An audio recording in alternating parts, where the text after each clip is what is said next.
আজকে আমি আপনাদেরকে এমন একটা সিক্রেট জিনিস দেখাবো।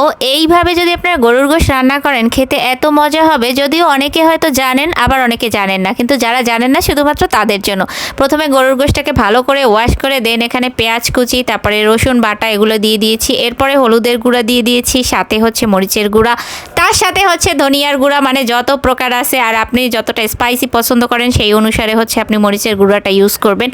আর সাথে হচ্ছে লবণ দিয়ে দিয়েছি, তার সাথে দিয়ে দিয়েছি সব ধরনের গরম মশলা, আর হচ্ছে 4টা কাঁচামরিচ দিয়ে দিয়েছি, সাথে একটা সিক্রেট মশলা মানে ম্যাগি মশলা দিয়ে দিয়েছি, সেটা আজকে প্রকাশ করলাম। এরপরে তেল দিয়ে এটাকে ভালো করে হাত দিয়ে ম্যারিনেট করলে বেশি ভালো হয়, বাট আমার হাতটা একটু জ্বলে, যার কারণে আমি এখানে খুন্তি ব্যবহার করছি। আর এইটা দিয়েই হচ্ছে আগে ঘোটানাটা করে পুরো মশলাটা আমি হচ্ছে মেখে 20 মিনিট রেখে দিছি। তারপরে আমি চুলায় বসিয়ে দিয়েছি, আর ফাইনালি আমি আদা দিয়ে দিয়েছি, আর সাথে হচ্ছে সয়া দিয়ে দিয়েছি। এরপরে এটাকে প্রায় 20 মিনিটের মতন আমি কষাইয়া তারপর পানি দিয়ে এই যে আমার ফাইনাল লুক গোশের। আর এটা খেতে এত মজা গাইস।